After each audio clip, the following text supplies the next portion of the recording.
یہ کہانی کہاں تک پہنچتی ہے؟ ساس صحن میں پودوں کو پانی لگا رہی تھی۔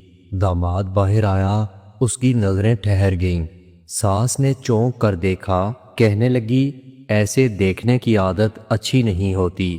داماد ساس کی بات سن کر مسکرایا، کہنے لگا کچھ خوبصورتی ایسی ہوتی ہے جو نظر جھکنے نہیں دیتی۔ ساس نے اپنا دل تھام لیا اور اس سے نظریں ہٹا لیں۔ تھوڑی دیر کے بعد ساس کچن میں بیٹھی سبزی کاٹ رہی تھی۔ داماد آہستہ سے اس کے پاس آیا اور اس کا ہاتھ تھام لیا۔ ساس کے ہاتھ سے چھری نیچے گر چکی تھی، دونوں کے ہاتھ جڑے ہوئے تھے۔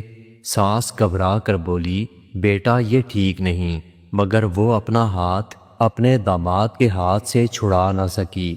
تھوڑی دیر کے بعد داماد نے اپنی ساس کا ہاتھ چھوڑا اور اپنے کمرے میں چلا گیا۔ رات ہوئی تو بارش زوروں پر تھی۔ ساس بالکونی میں کھڑی تھی۔ داماد اپنی ساس کے پیچھے آ کر کھڑا ہوا، کہنے لگا کاش یہ لمحہ رک جائے۔ ساس پیچھے پلٹی، کہنے لگی تمہارے الفاظ حد سے آگے بڑھ رہے ہیں۔ داماد اپنی ساس کے اور قریب آیا۔ بارش کی بوندوں میں ایک خاموش کشش تھی۔ وہ تھوڑی دیر اپنی ساس کو غور سے دیکھتا رہا، اس کے بعد اپنے کمرے میں چلا گیا۔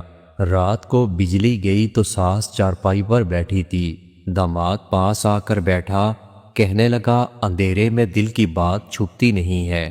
اس نے ساس کا ہاتھ پکڑ لیا۔ ساس کانپ کر رہ گئی مگر پیچھے نہیں ہٹی۔ ایک دن ساس بیٹھی ایسی ہی باتیں سوچ رہی تھی۔ ساس آئینے کے سامنے بال سنوار رہی تھی کہ داماد آہستہ سے کمرے میں داخل ہوا، کہنے لگا کاش وقت یہاں پر رک جائے۔ ساس نے مصنوعی غصے سے کہا زیادہ باتیں نہ کرو۔ داماد مسکرایا، کہنے لگا اگر یہ جرم ہے تو میں یہ جرم بار بار کروں گا۔ ساس اس کی بات سن کر مسکرانے لگی۔ اس کی بیٹی آج اپنی سہیلی کے گھر گئی تھی۔ گھر میں صرف ساس اور داماد تھے۔ ساس کمرے میں کپڑے پیک کر رہی تھی۔ داماد کمرے میں آیا اور کپڑوں پر ہاتھ رکھ دیا۔ دونوں کے ہاتھ ٹکرائے تھے، دونوں کی آنکھیں مل چکی تھیں۔ ساس نظریں ہٹانا چاہتی تھی مگر وہ نظر ہٹا نہیں سکی۔ ان دونوں کے درمیان ایسے ہی یہ کھیل چلنے لگا۔ ایک دن بیٹی ہنستے ہوئے کہنے لگی امی آپ اور میرے شوہر کی دوستی گہری ہے۔ ماں اور داماد نے ایک دوسرے کو دیکھا لیکن اپنے ہونٹ بند رکھے، مگر آنکھوں میں ایک راز چھپ گیا تھا۔ ایسے ہی ایک دن بیٹی بازار گئی ہوئی تھی۔ ساس صوفے پر بیٹھی تھی، اتنے میں اس کا داماد قریب آیا اور صوفے پر بیٹھ گیا، کہنے لگا آپ کی خوشبو سے یہ سارا کمرہ بھر چکا ہے۔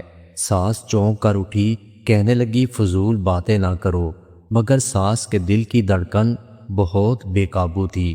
تھوڑی دیر کے بعد ساس کچن میں برتن دھو رہی تھی کہ داماد اس کے پیچھے آیا، آ کر اس کا ہاتھ پکڑ لیا۔ ساس پلٹ کر اسے دیکھنے لگی۔ ساس کی آنکھوں میں ایک شرارت تھی، اس کے دل میں ایک ہلچل تھی۔ دوسرے دن